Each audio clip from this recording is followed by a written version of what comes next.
Heureux de vous savoir à l'écoute et bienvenue dans un nouvel épisode de Soluble. Aujourd'hui, je m'intéresse à un sujet qu'on aimerait croire derrière nous mais qui vient d'atteindre son pic historique, la détresse psychologique au travail. Et vous allez l'entendre, mon invité a un parcours singulier, elle a soigné des individus pendant des années avant de se consacrer à soigner des organisations entières. Bonjour, docteur Florence Bénichou. Bonjour Simon, ravi d'être avec vous. Avec plaisir, tu es médecin, conseil en prévention santé physique et mentale, conférencière et tu es auteur. Tu as signé Et si on travaillait autrement, paru aux éditions Erol. Alors on va parler de notre santé mentale au travail et malgré une prise de conscience grandissante, il faut relever que le bilan reste alarmant selon le baromètre empreinte humaine réalisé par Ipsos BVA, un salarié français sur deux présente des signes de détresse psychologique, avec un risque de burn-out sévère, environ 2 fois plus élevé qu'avant la crise sanitaire liée au Covid. Alors avec toi, on va se demander d'où viennent ces symptômes de dépression, d'épuisement, quelles sont les solutions qui marchent, comment reconnaître les signes que ça ne va pas, et ce que tu observes concrètement dans les entreprises, dans les organisations. Mais d'abord, je suis toujours curieux du parcours de mes invités en début d'épisode. Alors toi, tu as exercé plusieurs années en médecine à l'hôpital, en cancérologie, avant de bifurquer vers le conseil. Qu'est-ce qui s'est passé pour que tu décides un jour de soigner des organisations plutôt que d'abord des individus? Je dis toujours, j'ai eu 3 vies, Simon. 3 vies très distinctes. Une vie de vrai médecin hospitalier, j'ai fait de la cancérologie dans un centre anticancéreux. Voilà, on ne peut pas faire plus sérieux. J'ai adoré ce métier. Euh, Malheureusement, j'y ai vu mourir beaucoup de mes patients alors que j'étais encore un très jeune médecin. Et je me suis dit, plutôt que de voir mourir les gens en bout de course, est-ce que ce serait pas plus intelligent de faire de la prévention en amont? À l'époque, je suis allée voir mon maître, c'était il y a presque une quarantaine d'années. Et je lui ai dit, bah voilà, moi j'aimerais faire de la prévention. Et là, il m'a dit, Florence, la prévention, c'est pas de la médecine. Là, j'ai pris ça un peu comme une baffe. À l'époque, on n'avait pas d'internet ni de téléphone portable, mais on allait dans les congrès. Et j'allais pas mal dans les congrès et j'ai eu la chance de rencontrer un des pionniers de la prévention cardiovasculaire, euh, qui m'a dit une chose très importante. Il m'a dit, tu sais, Florence, le plus important en prévention, si tu veux faire de la prévention, c'est la façon dont on communique et la façon dont on touche les gens. Parce qu'en fait, la prévention, c'est un changement de comportement. On ne change son comportement que si on est personnellement touché. Et pour moi, ça a été une révélation. J'ai compris ça. Et là, je me suis dit, bah, je change de métier. Donc, j'ai vraiment arrêté la médecine praticienne, hein, et je me suis dit, je vais faire de la communication dans le domaine de la santé pour pouvoir développer de la prévention. Alors là, pour être un peu plus courte, donc ma deuxième vie a été vraiment sur la prévention de la santé physique, prévention du cancer, du diabète, des maladies cardiovasculaires, de l'obésité, du mélanome, tous les grands sujets de prévention. Mais ça, c'était au siècle dernier, comme disent mes enfants. Et puis, je me suis intéressée, depuis le début des années 2000, justement, à tout ce qui est la prévention de la santé mentale. Et là, il a fallu inventer les outils de la prévention de la santé mentale. Et on va parler en détail donc de ces outils, de ces enjeux. Posons d'abord le tableau d'ensemble. Je le disais dans l'introduction, le baromètre empreinte humaine Ipsos BVA, publié début juin 2026, donne des chiffres qui sont à un plus haut niveau historique. Alors en comparaison, au début de ce baromètre, qui est situé au moment de la crise du Covid en 2020, environ 50% des salariés présentent des signes de détresse psychologique. Un tiers est à risque de burn-out, dont une part de burn-out sévère. Alors, on va pas aller dans les chiffres en détail, hein, mais toi qui es sur le terrain et qui agis pour la prévention donc depuis 40 ans, est-ce que ces chiffres te surprennent ou c'est ce que tu observes dans les entreprises, dans les organisations? Ben non, ça ne me surprend pas tant que ça, malheureusement, hein. Et d'ailleurs, corrélé à ça, on voit une montée de l'absentéisme énorme. Et ça, c'est un vrai sujet, à la fois pour les entreprises, parce qu'elles se retrouvent avec des gens qui ne sont pas là pour faire le travail, et donc ça surcharge les équipes qui restent à cause des absents. Et puis de l'autre côté, bah, tout ça, ça coûte aussi très très cher à notre pauvre Sécu qui elle aussi est exsangue et elle va plus pouvoir continuer à payer comme ça. D'ailleurs, je fais un tout petit message pour dire que, je ne sais pas si vous avez vu, mais apparemment, ils vont réduire la durée des arrêts de travail à 1 mois à partir du 1er septembre. Mmh. On va étudier, tout ça. Alors puisqu'on parle d'arrêt de travail, en effet, les sujets de santé mentale sont, à l'origine, en nombre, donc sont grandissants, mais sont devenus la 1re cause, d'arrêt de travail de longue durée, Oui, depuis en France. 2022, depuis 2022 en France, pour la première fois, la santé mentale est devenue la première cause, heu, je vais dire d'accident ou de maladie professionnelle. Donc ça, c'est quand même un événement très important, hein. 2022, c'est à ce moment-là que la bascule s'est faite. C'est plus les problématiques physiques qui sont majoritaires, ce sont les surcharges mentales et les pathologies mentales, c'est-à-dire l'anxiété, la dépression, et puis, tous ces burn-out dont on entend beaucoup parler. Alors, je ne vais pas trop détailler parce que je ne veux pas être trop longue, mais attention, il y a beaucoup de faux burn-out et il y a des vrais burn-out. Oui, alors allons, un petit peu dans le détail quand même sur parce que les mots ont leur importance. Je parlais de détresse, psychologique. Alors détresse psychologique, c'est pas en soi, une maladie, un symptôme diagnostiqué, mais qu'est-ce que ça comprend, concrètement? Alors médicalement, ça n'existe pas, la détresse psychologique. Pardon d'être aussi, brutale, mais ça n'existe pas. En revanche, ce qu'il faut bien comprendre, c'est qu'on a tout un continuum de pathologies et c'est ça qui est intéressant de comprendre. C'est qu'en fait, au début, bah, comme tout le monde dans sa vie professionnelle et dans sa vie personnelle, on a du stress aigu. C'est pas grave, hein, d'avoir du stress aigu et même je dis toujours le stress, c'est pas une maladie, c'est un système de défense de notre organisme qui nous permet de nous adapter à ce qui nous arrive. Donc c'est super bien le stress. Tant que ça reste aigu et puis que ça redescend ensuite à la normale. Le problème aujourd'hui, c'est que dans le monde du travail où tout s'est accéléré, intensifié, complexifié, bah, qu'est-ce qu'on voit? On voit un stress qui s'est installé de façon répétitive, ce qu'on appelle le stress chronique. Et souvent, on dit qu'il est répétitif permanent et souvent aussi il est subi. C'est-à-dire qu'on ne choisit pas les situations de stress. Donc ça, c'est le tout début du phénomène, si vous voulez. Et puis derrière ce stress chronique répétitif, il y a une fatigue qui s'installe. Une fatigue physique, psychologique, qu'on appelle d'ailleurs l'usure au travail. Je ne sais pas si vous avez déjà entendu parler de ça, mais en tout cas, l'usure, elle est à la fois physique, mais il y a aussi une usure psychologique. Et après cette usure, il y a vraiment ce qu'on appelle l'épuisement, et ensuite on en arrive à la détresse. Voilà. Donc c'est un peu comme ça que les choses se produisent. Et là, on est dans de l'épuisement physique et dans de la détresse. Mais quand on est au niveau de la détresse, c'est qu'on commence à passer au niveau psychologique. C'est-à-dire qu'on ne sait plus quoi faire et on ne sait plus vers qui se tourner. C'est-à-dire que tout seul, on n'y arrive plus, on n'a plus les moyens pour agir et pour faire face. Alors j'emploie des mots du quotidien, mais qu'on entend tous ou qu'on a pu prononcer soi-même, peut-être par rapport à son travail. Je suis fatigué, c'est une période compliquée, je suis dans le brouillard, je suis dans un tunnel, et peut-être même sans voir qu'il y a peut-être quelque chose d'autre là qui se joue. Est-ce qu'il y a des signaux d'alerte qui doivent, vraiment nous faire réagir? Bah, concrètement, à partir de quand on doit se dire: «Là, ce n'est plus juste un coup de mou», mais peut-être, prendre ça en considération et surtout vers qui se tourner? Alors, le premier signal d'alerte peut-être, c'est ce que j'appelle la fatigue qui résiste au repos. C'est-à-dire que normalement, quand on est fatigué, qu'on dort, qu'on prend des vacances, et ben, quand on revient, ça va mieux, d'accord? Mais quand on revient des vacances et qu'on est toujours aussi fatigué, c'est-à-dire que malgré le repos, la fatigue persiste. Ça, c'est déjà un premier signe. Après, je vais vous parler de 4 signes qui sont 4 signes. On les retrouve régulièrement. C'est ce que j'appelle les 4 I. I. Alors, le premier, c'est ce que j'appelle l'irritabilité.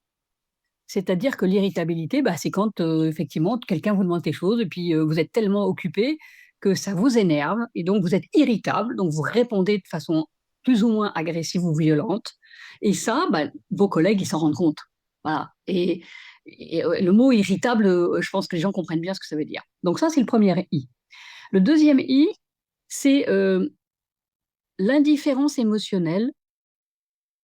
C'est quand tout d'un coup, ben, on est je dis souvent, vous savez, les émotions, c'est ce qui nous caractérise en tant qu'être humain. Et quand on n'a plus d'émotions vis-à-vis des collègues, vis-à-vis de son manager, mais même de sa famille, bah, on devient une machine.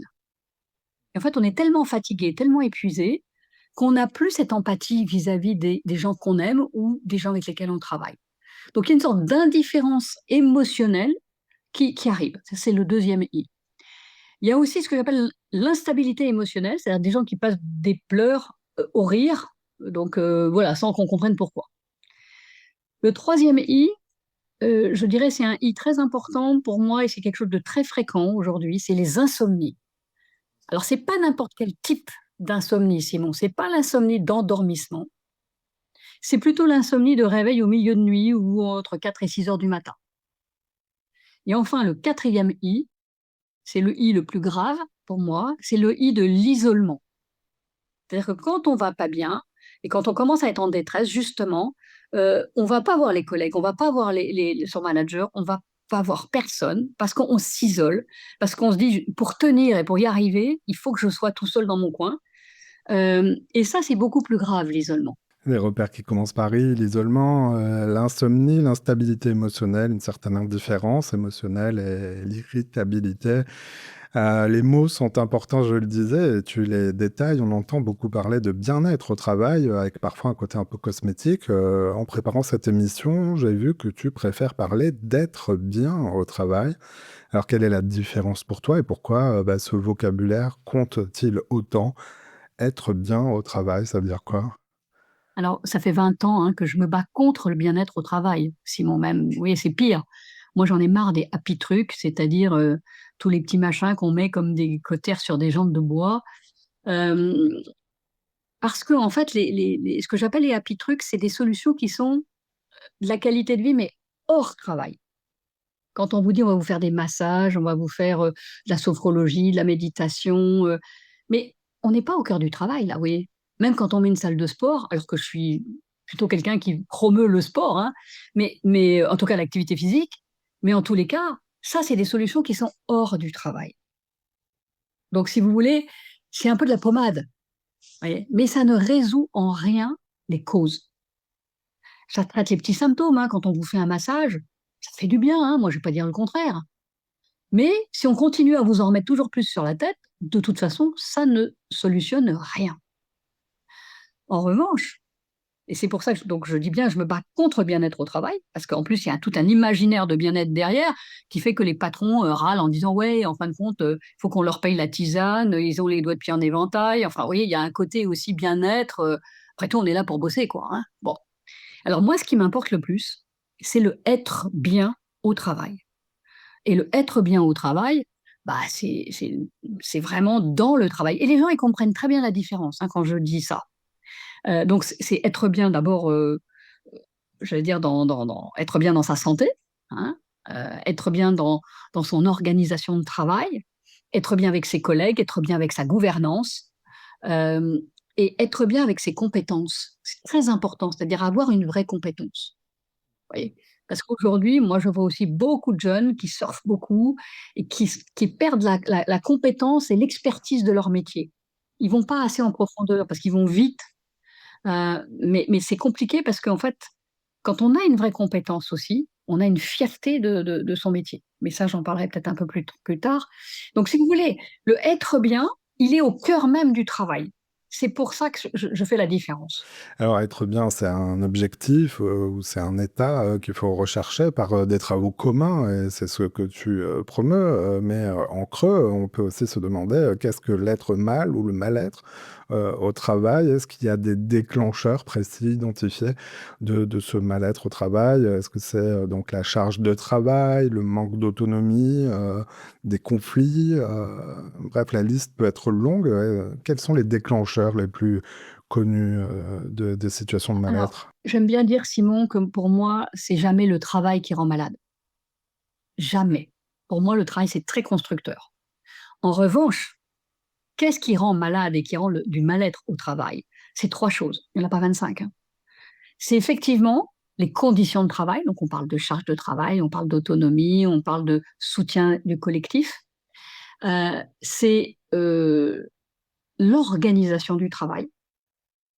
C'est-à-dire, quel est le temps que j'ai pour faire mon travail et est-ce que je peux faire un travail de qualité? Ça, c'est hyper important.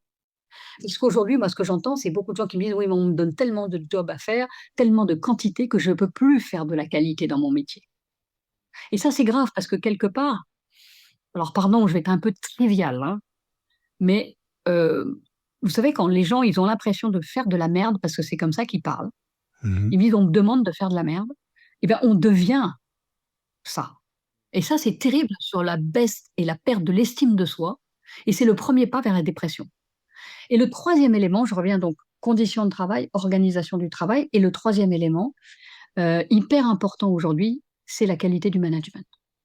Et on a un vrai problème en France. Il y a une très belle étude qui date de février 2025, je vous la donne pour vous, mais qui a été faite par l'IGAS, donc l'Inspection générale des affaires sociales, qui justement, parce qu'on a un problème dans le travail et de trop d'absentéisme, ils sont allés regarder pourquoi le management était si mal perçu en France.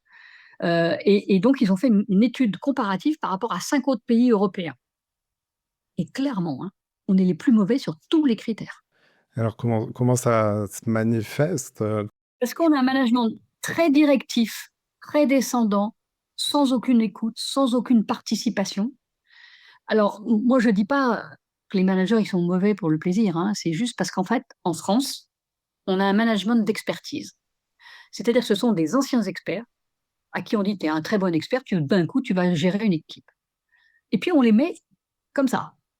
C'est-à-dire que vraiment, on les plonge dans l'eau, on les forme pas, on leur explique rien, et on leur dit: «Tu es bon, tu es intelligent, tu vas y arriver». Et ben, c'est pas du tout comme ça que ça marche, hein. Et la problématique, c'est que souvent, ils aiment pas le management, ils ont pas du tout envie, c'est des experts. Ils ont donc la trouille, et quand on a peur, qu'est-ce qu'on fait? Et ben, on regarde comment ont fait les précédents, et on se met dans donner des ordres et contrôler, parce que ça, c'est assez simple, vous voyez? Mais ils savent pas du tout écouter ce qu'est le travail réel, c'est-à-dire écouter quand il y a des choses qui vont bien, mais aussi quand il y a des problèmes. Ils savent pas résoudre les problèmes, et ce qui fait que derrière, bah, les problèmes, ils se succèdent, ils s'empilent, et ça, c'est une des causes majeures aujourd'hui, je le dis vraiment, hein, majeures, de l'absentéisme. Parce que ça crée effectivement des problématiques d'épuisement, d'usure, parce qu'effectivement les cailloux dans la chaussure, hein, les petits ennuis que vous avez tous les jours, ils sont pas traités.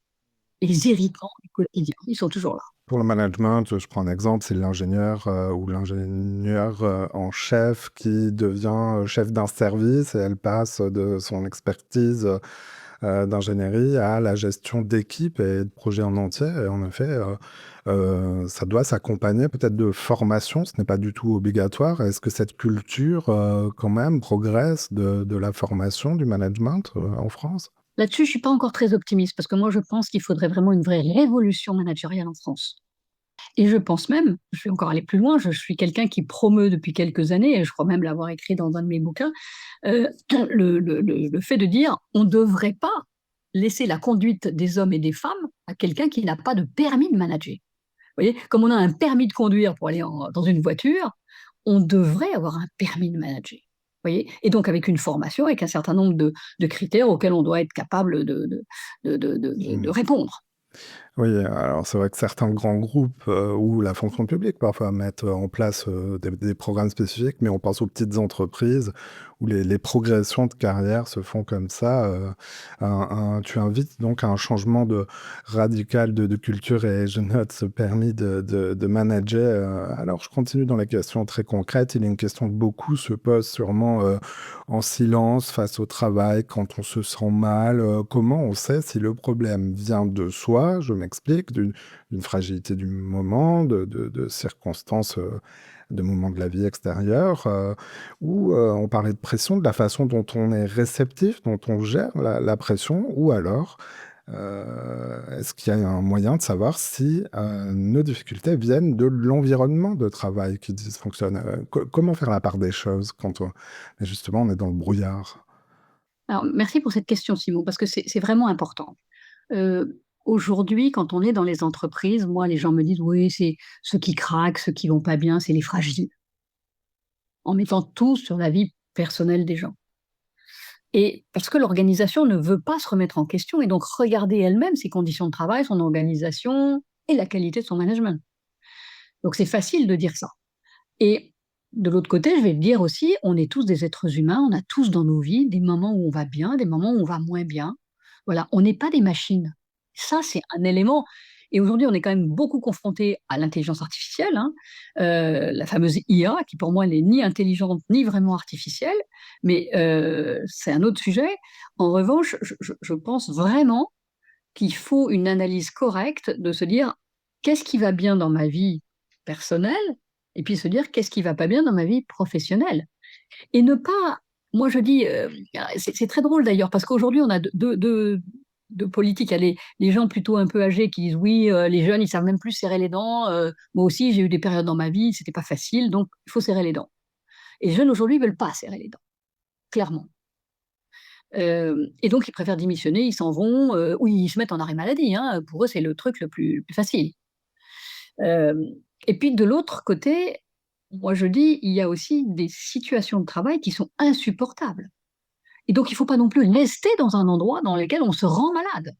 Et je dis souvent, face à une adversité, quelque chose de difficile, bah, soit on va au combat si on a la force d'y aller, soit effectivement on prend la fuite.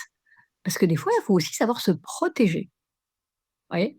Et donc là-dessus, c'est pour ça que j'interroge moi beaucoup les organisations de travail, parce qu'elles ont trop tendance à dire oui, c'est la faute de l'individu, sans jamais regarder leur propre organisation du travail. S'interroger, se remettre en question, et y compris comme organisation. Alors les troubles psychologiques sont aujourd'hui, on le disait, une des premières causes d'arrêt de travail de longue durée, notamment donc chez les moins de 30 ans. 43% des arrêts de travail sont liés à des causes psychologiques. En même temps, beaucoup ont peur que parler de leurs difficultés puisse se retourner contre eux au travail. Comment quand on sent que ça déraille, comment aborder ça? Est-ce qu'il faut en parler dans l'entreprise? Et si oui, à qui? Je sais pas, on connaît les médecins du travail, son manager, les ressources humaines, un collègue de confiance. Voilà, comment on intègre ce paramètre dans un dialogue avec son entreprise? Alors ça, c'est pas simple.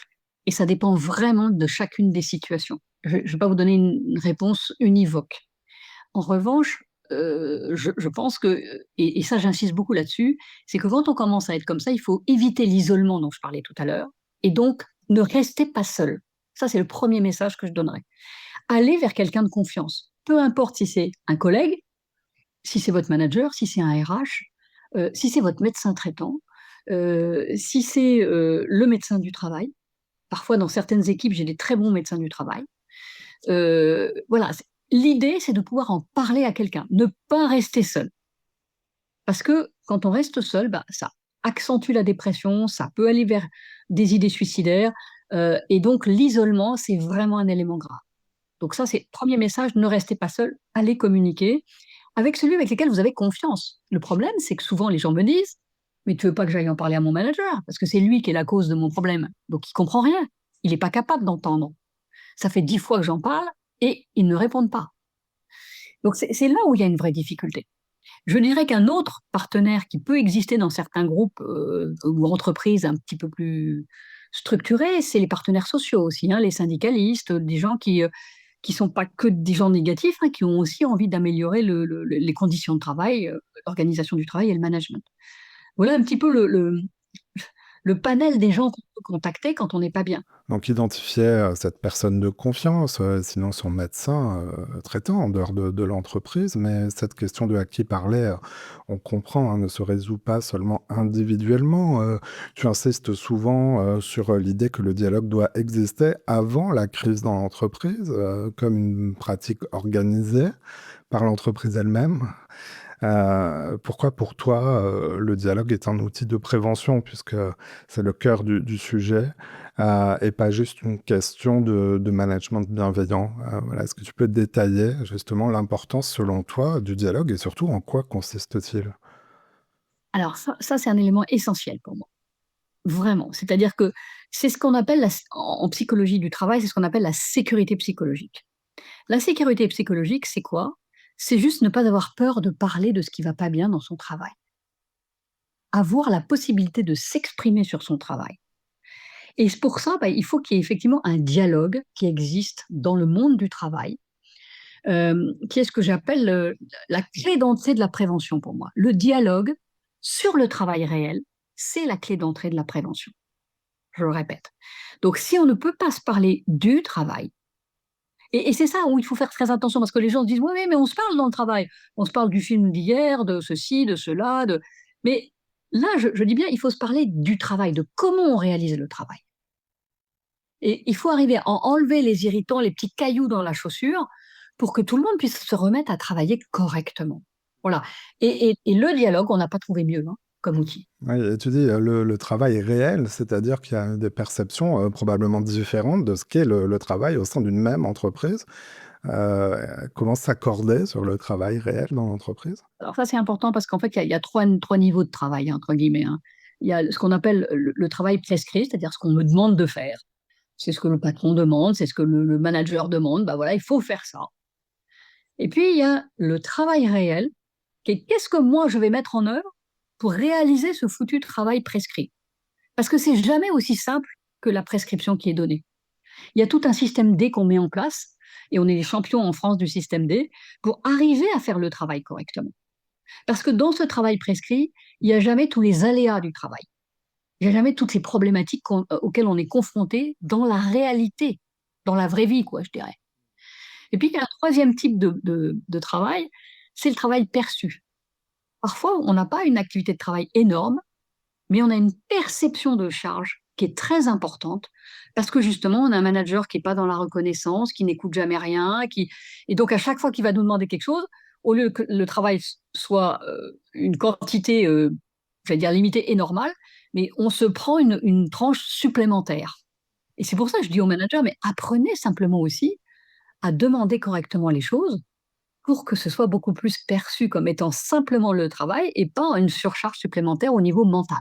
Alors tu prônes le dialogue, ce qui suppose, j'imagine, une vraie capacité d'écoute, mais aussi des lieux, des temps, des règles du jeu. Est-ce que tu peux nous raconter, peut-être une situation concrète, que tu as en mémoire, où tu as vu un basculement se produire, dans une équipe qui a justement, évolué sur, la question, du dialogue, peut-être avec tes conseils? Comment ça se passe concrètement, cette transition?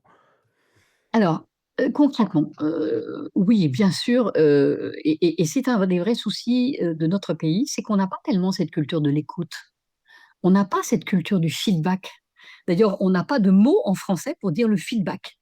C'est-à-dire comment est-ce que, je fais grandir, comment je nourris en retour. Le feed, c'est nourrir et back, c'est comment je fais un retour. Donc un bon manager, il devrait être capable de dire à chaque semaine ou en fonction des activités, écoute, ce que tu as fait là, c'est vraiment bien, tu as progressé, tu as appris des choses. Là, en revanche, je pense qu'il y a encore des choses sur lesquelles on pourrait travailler, parce que c'est ça qui fait grandir. C'est parce que quelqu'un qui vous dit avec bienveillance, voilà ce qui est positif dans ce que tu sais faire et dans tes compétences, voilà ce qu'il faut encore que tu développes. Et là, comment, moi, en tant que manager, je peux t'aider à te développer.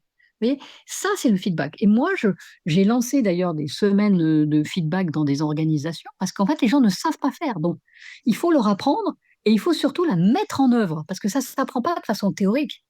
Donc, c'est pour ça que j'avais mis en place des semaines de feedback pour que les gens, les premiers jours, ils n'y arrivent pas, hein. C'est compliqué, ça fait faux, ça sonne pas juste. Enfin, oui, je fais semblant de te dire, ouais, c'est super bien ce que tu as fait. Enfin bon, mais en fait, c'est un cadeau le feedback. Ça permet vraiment aux gens d'abord d'être reconnus et en plus de se projeter, de se dire, bah ouais, j'ai acquis ça, mais il faut que je continue à apprendre.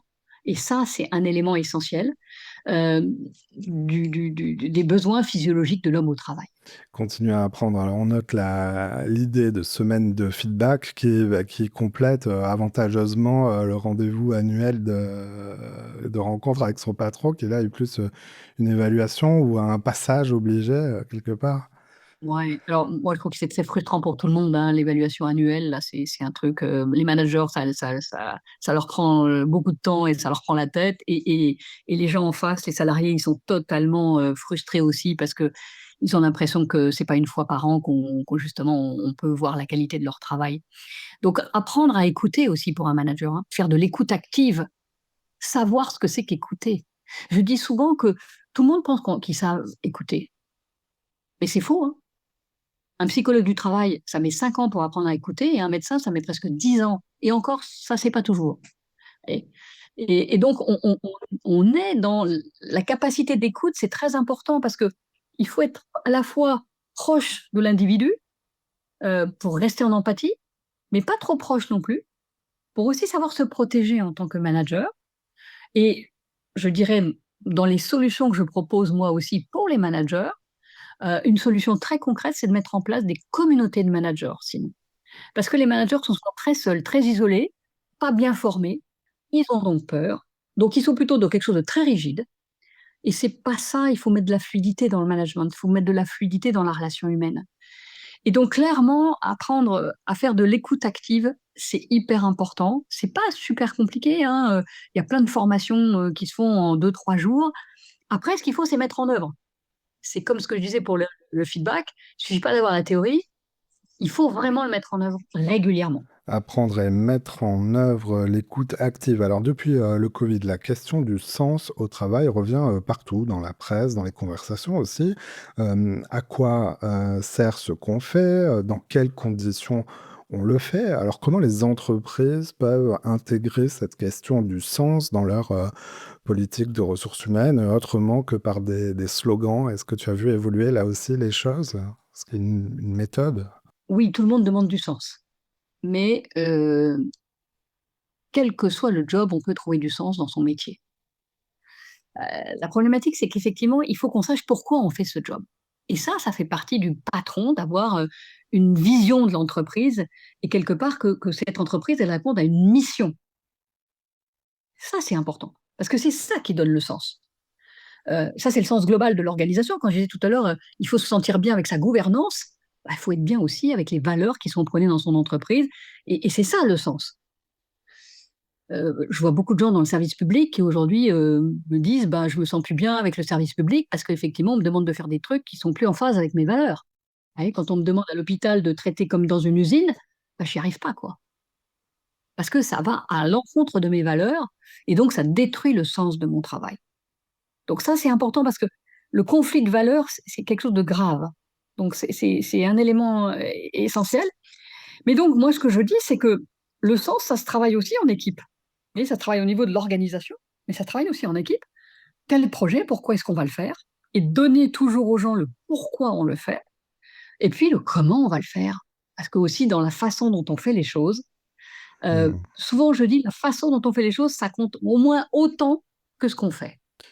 Ce qu'on fait, pourquoi on le fait et comment le fait-on? Alors il nous reste, 2 minutes, pour, prendre un peu plus de hauteur encore. La loi française s'est saisie de ces sujets depuis longtemps, hein. L'obligation générale de sécurité, est dans le code du travail, avec, aussi une extension qui a été explicitée autour de la santé mentale. On a reconnu le harcèlement moral, on a renforcé, la législation, on a même parlé de droit à la déconnexion. Toi qui agis, depuis, toutes ces années sur la prévention, est-ce que tu dirais, qu'on va dans le bon sens assez vite ou qu'il faut absolument, changer de dimension à la lumière des chiffres que j'évoquais, au début? Alors moi, je pense que la loi, elle est toujours utile au départ pour faire bouger les lignes. Parce que si on attend que, j'allais dire de façon naturelle, les entreprises bougent, il ne se passera rien. Donc si on n'avait pas eu toutes ces lois, ça n'aurait pas bougé. En revanche, aujourd'hui, moi, j'espère que les entreprises comprennent aujourd'hui l'enjeu de la santé mentale. L'enjeu, il est énorme et il est très financier pour eux.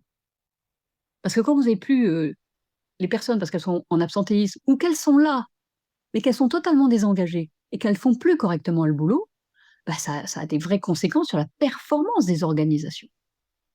Aujourd'hui, on a besoin de gens en bonne santé, très motivés et en bonne santé physique et mentale pour faire le job.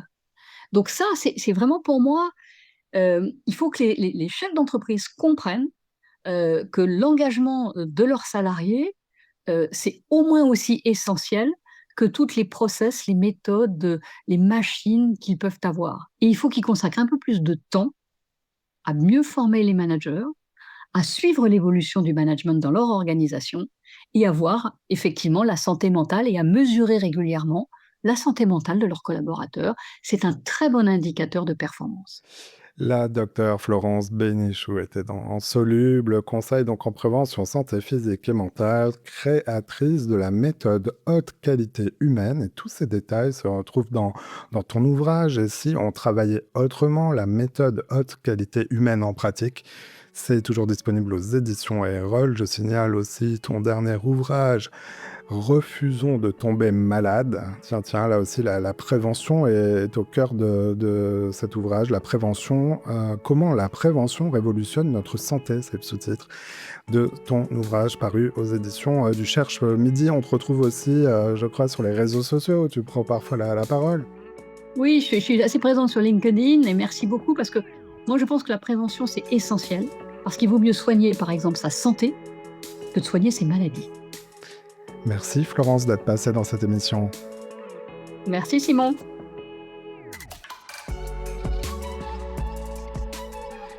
Voilà, c'est la fin de cet épisode. Si vous l'avez aimé, notez-le, partagez-le et parlez-en autour de vous. Vous pouvez aussi nous retrouver sur notre site internet csoluble.media. À bientôt.